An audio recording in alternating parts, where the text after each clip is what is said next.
establécete en la tierra y mantente fiel.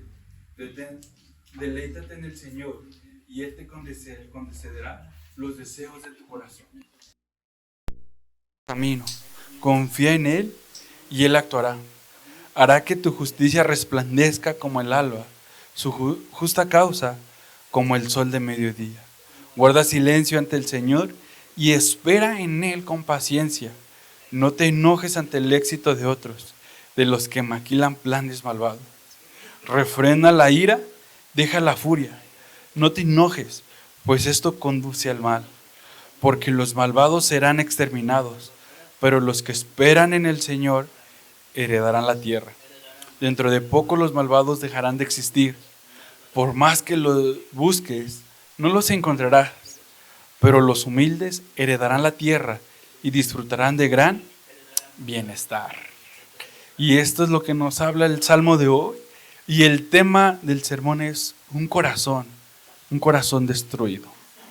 Y todos en algún momento hemos escuchado ese refrán que dice, el que se enoja, pierde. O sea, vean cómo como seres humanos tenemos bien relacionado el enojo con la destrucción, el enojo con la pérdida. Y hasta pareciera como una verdad bíblica cuando leemos este salmo, ¿no? Porque este salmo constantemente está hablando de tranquilo cuando te enojes, sé paciente, espera, conoce. Pero me encanta más el 8, ¿no? Refrena la ira, deja la furia, no te enojes, pues esto conduce al mal. O sea, pareciera que este refrán tiene algo que ver con la Biblia. Pues está comprobado que cuando te dejas llevar por el enojo, ¿qué es lo que haces? ¿Haces cosas buenas? Cuando tu ira te enoja, cuando tu enojo te lleva a tomar decisiones, ¿qué es lo que haces? Tomas decisiones sin pensarlo. Tomas decisiones en medio de ¿qué? Del impulso, ¿no? De tu sentimiento. Y la tarde de hoy, siguiendo con esta serie, las emociones de la fe, estaremos hablando de ese Salmo 33 que nos habla sobre el enojo. Ahora, no es algo porque sea el día del papá y vamos a hablar del enojo, no. Es circunstancial. Pareciera que a veces las personas más enojonas en la casa pensaríamos que son nuestros papás, ¿no? Pero la realidad es que no tiene nada que ver. Pero vean, ¿por qué digo esto? Porque se nos hace fácil identificar la ira cuando la vemos en otro. O sea, si tú piensas en una persona y tú dices, ¿quién es la persona más enojón? Difícilmente vas a pensar que eres tú. Vas a pensar que ¿quién? Es otra persona. Cuando alguien se te atraviesa manejando, te enojas. El padre o la madre que le grita a sus hijos porque no la dejan descansar. O sea, el deportista que pierde y ¿qué hace? Reacciona con violencia. ¿Te das cuenta que es fácilmente identificar el enojo en otros? El enojo en otros lo podemos ver, lo podemos identificar, incluso lo podemos juzgar. Pero viene esta pregunta: ¿se nos hace fácil verlo en nosotros? ¿Somos realistas de cuán enojados o enojones somos? ¿Tú lo puedes ver? Y puedes decir, no es cierto, o sea, soy más enojón que mi cónyuge. Aunque le reclamo más, creo que yo soy más enojón. Aunque veo más su enojo, o pasa esto, aunque la otra persona lo expresa más y tú no, pero puedes ver que también hay en tu corazón un sentido de ira. La ira puede estar presente en nuestras vidas más de lo que pensamos, pero a veces lo tendemos a ocultar con nuestras respuestas. Y esto es muy común cuando estás casado. Si tú no estás casado, algún día vas a estar casado y tú ves que la otra persona está enojado y le preguntas, ¿qué tienes? ¿Cuál es la respuesta? Nada. O sea, ¿en verdad esa es una respuesta? O sea, ¿se dan cuenta que la ira es algo que no fácilmente podemos ocultar? Aunque ciertamente no toda la ira es pecaminosa, debemos reconocer, pero la realidad es que nuestra ira está cargada ¿de qué? De pecado.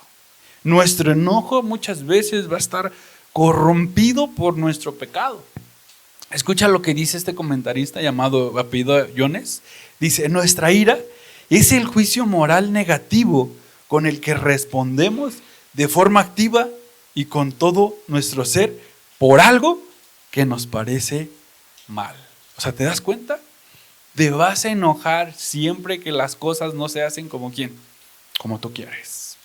Entonces, la ira refleja los juicios morales de nuestro corazón y es la manifestación de ese corazón que se levanta cuando cree que algo está mal o que está siendo atacado o no se hacen las cosas como queremos.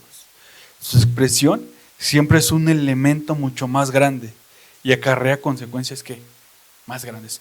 El problema no es la circunstancia que te hace enojar, sino el problema es la motivación por la cual te estás enojando. Por eso quiero que veamos 3 cosas que nos enseñan este salmo sobre la ira. El primer punto sería lo destructivo del enojo. El segundo, la esperanza para el enojo. Y vean, el tercero, lo bueno del enojo. ¿Puede haber algo bueno en el enojo? Vamos a preguntarnos, pero vas a ver cómo puede haber algo bueno en el enojo. Vamos con nuestro primer punto, lo destructivo del enojo. Leo del versículo 1 al 2 y voy a leer el 8. Dice, no te enojes a causa de los malvados, ni envidies a los malhechores, porque pronto se marchitan como la hierba verde, pronto se secan. Refrena la ira, deja la furia, no te enojes, pues esto conduce al mal. La ira es mucho más profunda que su expresión final y tiene más implicaciones que nuestra respuesta externa. Tomando en cuenta esto, vale la pena considerar algunas características que nos habla la Biblia sobre este pecado del enojo. Y lo primero que podemos ver es que la ira está relacionada con nuestro concepto de justicia. La ira va a estar relacionada con el concepto que tú tienes de justicia. ¿Por qué? Porque nos enojamos cuando creemos que algo es injusto o algo está mal. ¿Para quién? Para mí. O sea, desde ahí empieza a haber algo mal en el enojo. Porque estamos pensando en quién, en nosotros. El problema es que nuestra percepción de lo que es justo no siempre va a ser la misma.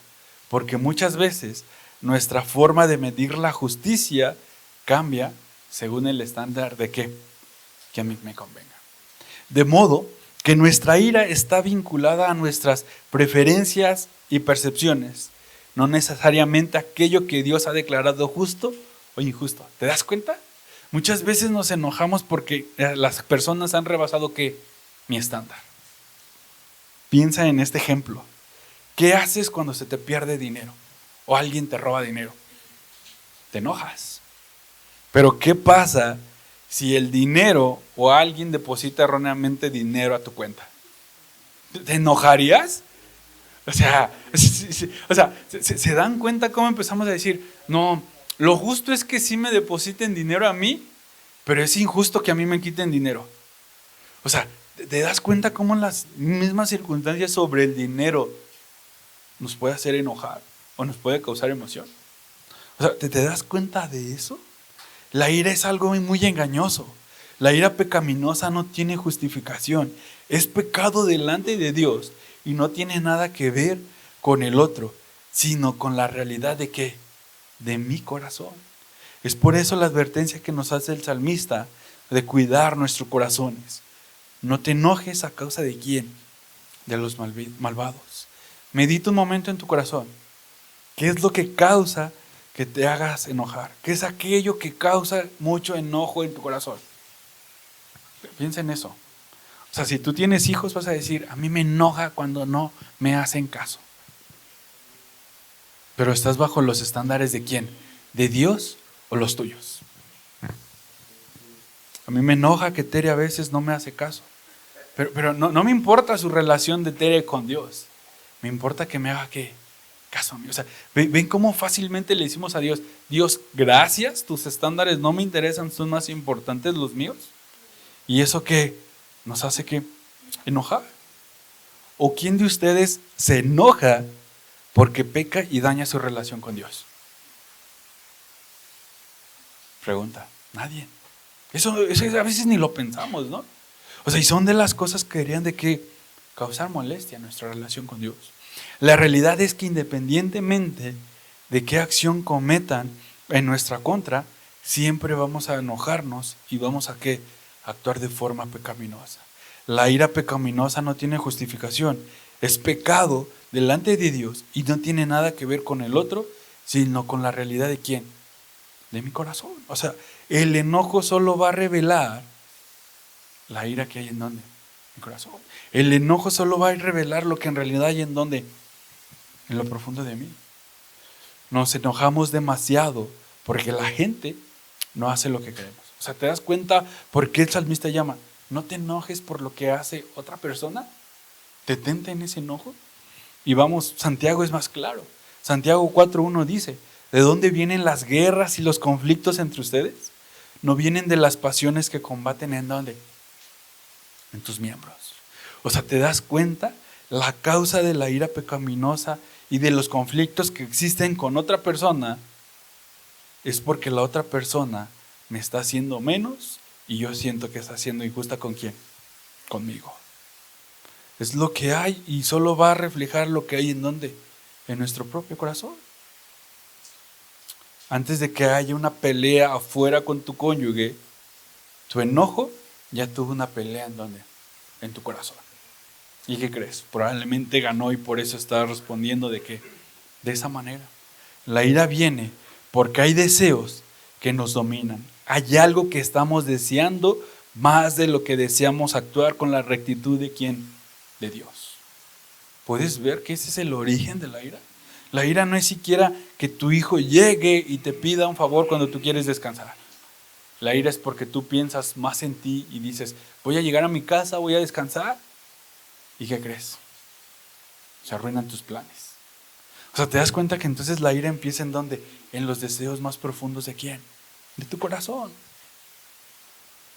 Y no está mal desear la comodidad, no está mal desear el respeto, amor y la justicia. Cada uno de estos deben de funcionar siempre sometidos al señorío del Señor.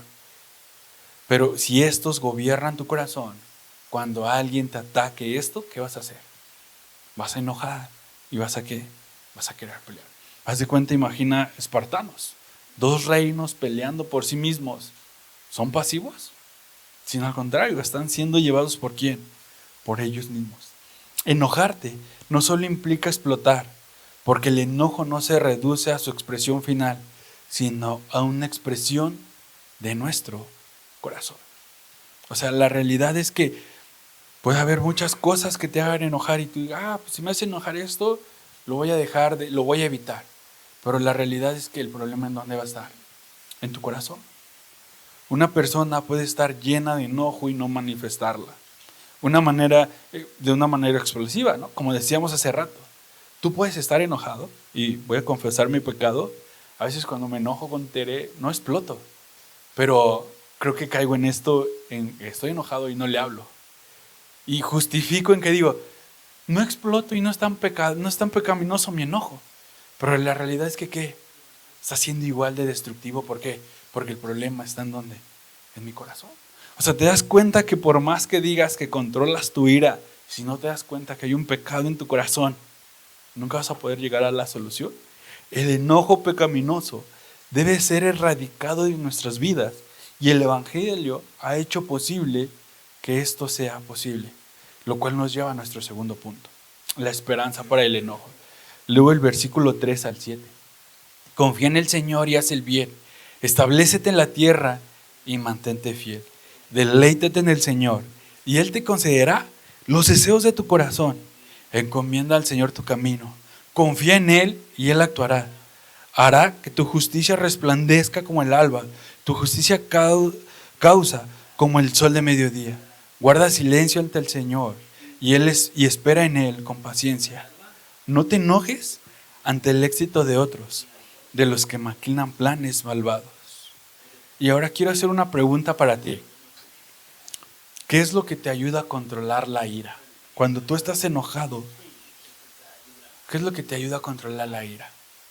Como humanos, se han inventado muchas soluciones. Hay quien dice, ¿no? Cuenta hasta 10 y vas a poder controlar tu ira. Piensa en cosas buenas antes de responder enojado. O hay quien puede decir, no, relájate, relaja la vena, no seas tan enojón, no pasa nada. Pero la realidad es que el hombre constantemente busca dominar las emociones, pero por nuestro pecado, esto se vuelve en ocasiones que imposible. Por eso te pregunto a ti, ¿qué cosas haces o has diseñado que te pueden ayudar a controlar tu enojo? Porque el salmista nos recuerda que hay una esperanza para poder luchar contra esta emoción. Que no porque tú seas un iracundo y explotes, quiere decir que ya no tienes una esperanza. El salmista nos recuerda así, que el mejor antídoto para poder controlar nuestras emociones no está en nosotros, pero sí está ¿qué? En nuestra disposición. O sea, por eso ves que el evangelio y la psicología pueden ser muy chocantes, porque la psicología siempre te va a llevar a que hagas y el evangelio siempre te va a confrontar con lo que crees. Y lo vemos. ¿Cuál es la respuesta o cuál es la solución que ve el salmista a este problema? ¿Qué dice el salmista? Échale ganas, no te enojes tanto, relájate más. ¿Te das cuenta que el salmista lleva a qué? A confiar en quién, en el Señor. Por eso lo dice en el 3, ¿no? Confía en el Señor y haz el bien. En el 7, guarda silencio ante el Señor y espera en Él con paciencia. No te enojes ante el éxito de otros, de los que maquilan con planes. O sea, te das cuenta que a lo mejor algún consejo humano te puede ayudar por un tiempo, pero no va a erradicar el problema. Porque el problema ¿en dónde está? En nuestros corazones. La única ayuda que puede ayudarnos con la ira es cuando empieza a haber un cambio ¿en dónde? En nuestro corazón. Por eso el salmista nos lleva a confiar ¿en quién? En Dios. Porque el salmista tampoco está diciendo, no reprime tus emociones y no las dejas. No, al contrario, el salmista nos recuerda que el problema está en que esas emociones no gobiernen ¿qué? Nuestro corazón. Porque vean, vamos a Efesios 4, 26. ¿Ves lo que dice Pablo? Si se enojan, no pequen, no permitan que el enojo les dure hasta la puesta del sol. ¿Qué dice Pablo? No, a ver, si se enojan son unos pecadores que se van a ir al infierno. O si sientes enojo, cuenta hasta 10 o échale ganas. ¿A qué nos llama Pablo en este pasaje de Efesios? Pablo nos recuerda que no es pecado expresar nuestras emociones, pero debemos recordar que por nuestro pecado nuestras emociones están manifiestas y manchadas ¿de qué? De cosas malas. Las emociones fácilmente nos hacen pecar cuando las centramos ¿en quién? En nosotros mismos. Pero no todo es malo aún en medio de esta trágica noticia. El salmista nos recuerda que tenemos una esperanza de cambio cuando ponemos nuestra esperanza ¿en quién? En Dios. Ahora la pregunta es, ¿qué es confiar en Dios? Muchas veces lo podemos decir a otras personas, ¿no? ¿Tienes problemas? Confía más en Dios. O sea, Dios te puede ayudar a controlar esos enojos que tienes con tu familia. Pero la realidad, ¿qué es confiar en Dios? La confianza en Dios significa depositar nuestra fe y seguridad ¿en quién? En Él. Creyendo en su poder, sabiduría y amor, incluso cuando no entendemos su plan o cuando enfrentamos situaciones difíciles. Es la certeza de que Él está con nosotros, que nos guiará y nos ayudará, y que todo, incluso lo que nos hace enojar, será utilizado ¿para qué? Para bien. O sea, la pregunta para ti es, ¿puedes confiar en Dios? Aun cuando te sientes que todos tus derechos y estás sintiendo abuso, ¿puedes confiar en Dios?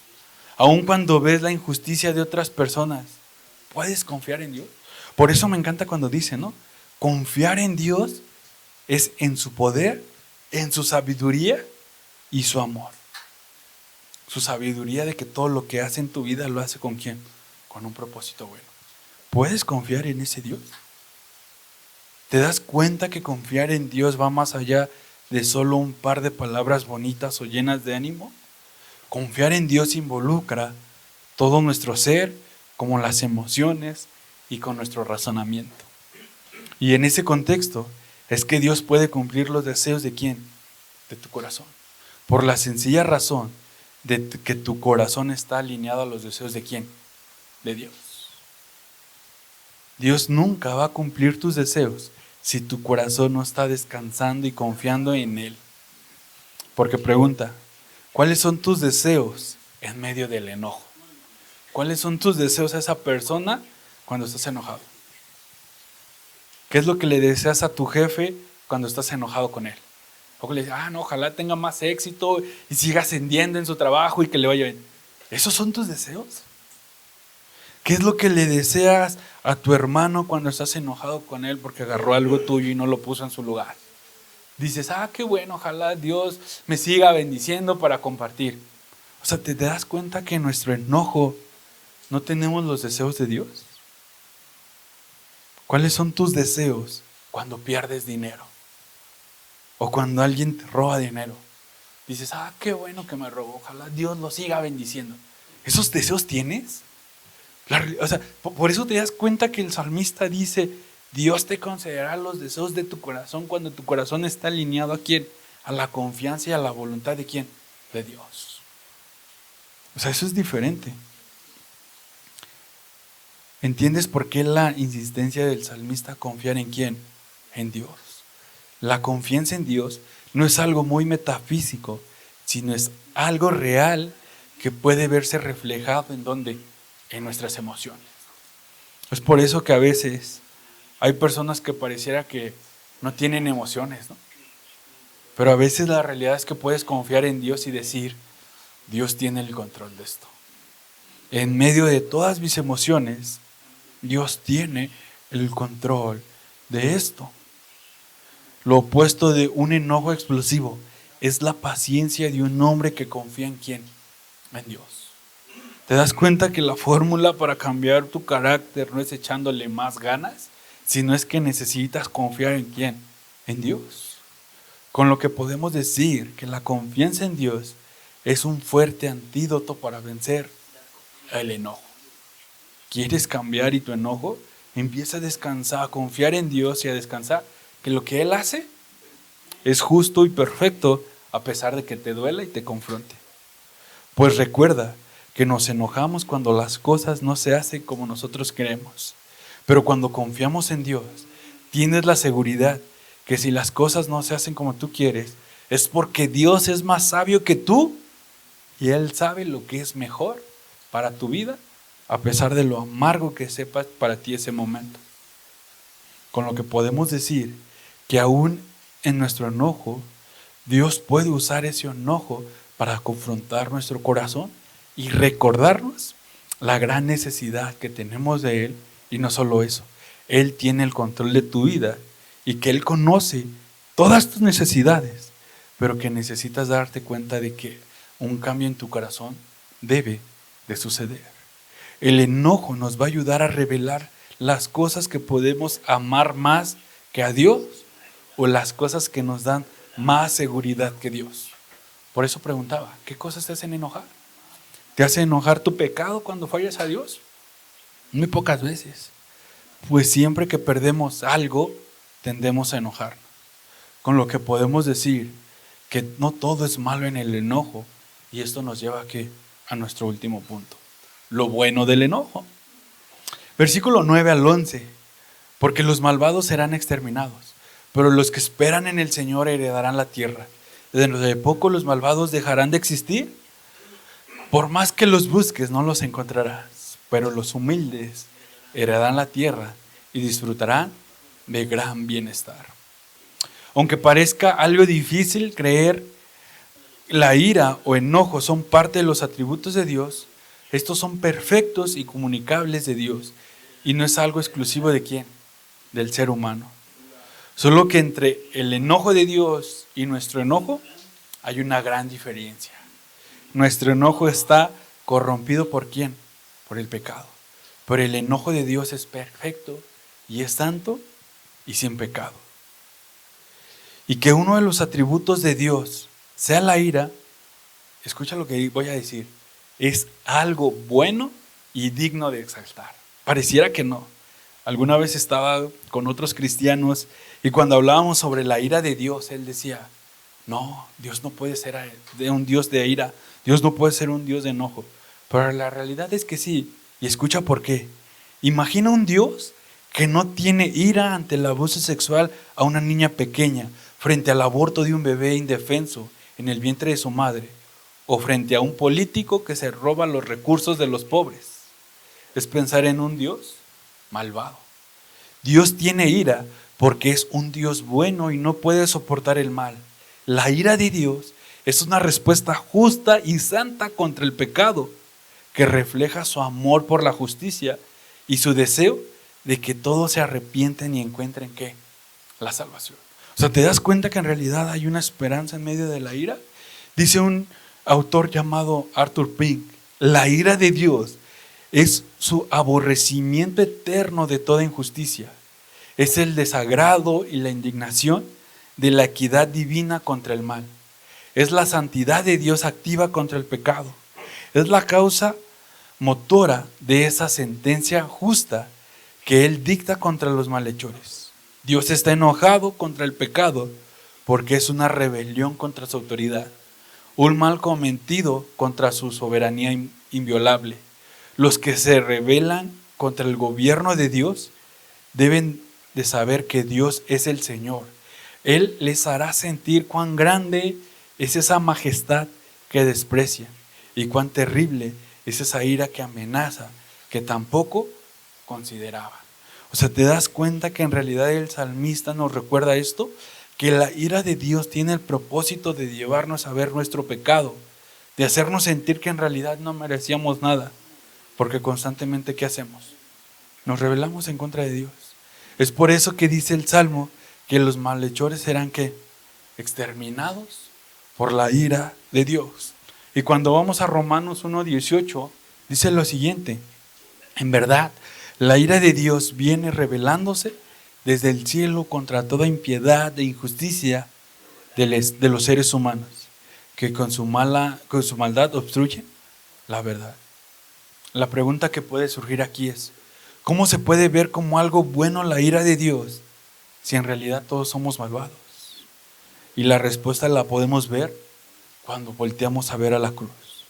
Pues fue el lugar donde Dios descargó su ira en la cruz, donde Dios mató a la persona más justa y más pasiva de todo el mundo. ¿Y todo por qué? Porque descargó la ira que era ¿contra quién? Contra sus enemigos. Dios, por amor a sus enemigos, por amor a esa persona, debería que habernos exterminado. Pero la ira de Dios fue calmada ¿por quién? Por Cristo en la cruz. Con lo que podemos decir que la cruz nos recuerda que tenemos una esperanza de cambio en nuestros corazones para poder tener el control de ¿quién? De nuestro enojo. Pues por medio de la obra perfecta de Cristo somos salvos. Un comentarista dice lo siguiente: muchos no entienden de qué se trata la salvación o afirman ser salvos sin saber que han sido rescatados. El cristiano verdadero no ha sido salvado de una vida sin propósito. El creyente genuino es uno que ha sido salvado de la ira de Dios. El arrepentimiento y la fe es el único escape de la ira venidera. O sea, te das cuenta que al final de cuentas la ira es algo bueno porque va a revelar lo que hay en nuestro corazón. Pero también cuando vemos a la cruz podemos ver una esperanza de escapar de la ira de Dios. Porque el justo murió ¿por quién? Por los injustos. Alguien que era totalmente pasivo y amoroso y que su enojo era santo, ocupó nuestro lugar para que pudiéramos tener una esperanza diferente. Adorar a un Dios de ira es algo que las mentes trastornadas por el pecado no pueden entender. Sin embargo, el ser expuesto a la luz de su verdad permite al creyente verdadero entender que el hecho de que Él sea un Dios justo, que aborrece la maldad, es perfecto y digno ¿de qué? De adorar. Todo hombre, ante la realidad de que Dios castigará a todo ser que no se arrepienta y crea en su Hijo Jesucristo, deberá postrarse de rodillas, confesar su pecado, y de aceptar por gracia el tratado de paz que Dios del universo le ha extendido todavía. O sea, te das cuenta que la ira nos recuerda que que no merecíamos nada y que por gracia podemos ser salvos.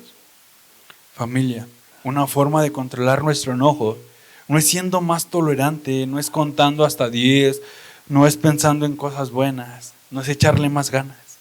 La única forma que puedes controlar tu enojo es cuando tú ves a la cruz y ves todo lo que Cristo ha hecho por ti, para que tú puedas confiar en Él, como dice el salmista. Y no solo eso, sino que recibes la promesa de que podrás heredar la tierra y disfrutar de ¿qué? De un bienestar. Te das cuenta que tener un corazón gobernado por Dios no solo es garantía de que somos perdonados, sino que también nos recuerda que hay una esperanza de vivir de forma diferente. ¿Por qué? Porque cuando tú ves la cruz, te das cuenta que tú eres más pecador que la persona que te ha hecho enojar. Cuando te ves tú a la cruz, te das cuenta que tú me deberías de recibir la ira de ¿quién? De Dios. ¿Y qué hace Dios? Nos perdona y nos trata con gracia. Solo pregúntate, ¿quién es más importante? ¿Tú ante Dios? O más bien, ¿quién es más importante? ¿Tú sobre Dios o las personas que te ofenden? La realidad es que a veces pensamos que nosotros somos más importantes y por eso explotamos en ira. La próxima ocasión que tú te enojes y quieras aniquilar a la persona que te hizo enojar, recuerda la cruz, recuerda la gracia que Dios tuvo hacia ti y recuérdate esta pregunta que Dios le hizo a Jonás. ¿Tienes razón de enfurecerte tanto? ¿Hay alguna justificación para que tu enojo sobre una persona sea justificable? Yo creo que no hay ninguna respuesta. Porque Dios, teniendo todas las acusaciones en nuestra contra, ¿qué hizo con nosotros? Nos perdona, nos da su gracia y su amor. Recuerda que la única respuesta que puedes encontrar en cuando tienes tanta razón de enfurecerse, responde a tu corazón. Corazón, confía en Dios y busca la paz. Porque dice que cuando buscamos la paz, tenemos una esperanza de vivir como de bienestar y felicidad. O sea, te das cuenta que el enojo, para erradicarlo desde lo profundo de nuestro corazón, es confiando en ¿quién? En Dios. Oremos en esto para terminar. Padre, te damos gracias porque eres bueno. Porque a pesar de que merecíamos ser crucificados, de que merecíamos recibir toda tu ira, tú en tu amor y tu gracia nos perdonas y nos das una esperanza de una vida diferente. Pero ahora, Señor, ayúdanos a llevar esta gracia y este amor a aquellas otras personas que nos ofenden o que actúan con nosotros con injusticia. Ayúdanos a poderlos amar y ser también transportadores de esta gracia para que puedan ver tu amor y tu misericordia. Ayúdanos tú a poder controlar nuestras emociones y que no sean las emociones las que gobiernen nuestro corazón. Porque tú lo has dicho, cuando nuestro corazón está alineado a tu voluntad y a tu confianza, tú puedes satisfacer los deseos que surgen de este corazón. Ayúdanos a amarte por sobre todas las cosas. Te pedimos esto en el nombre de tu Hijo amado, Cristo Jesús. Amén.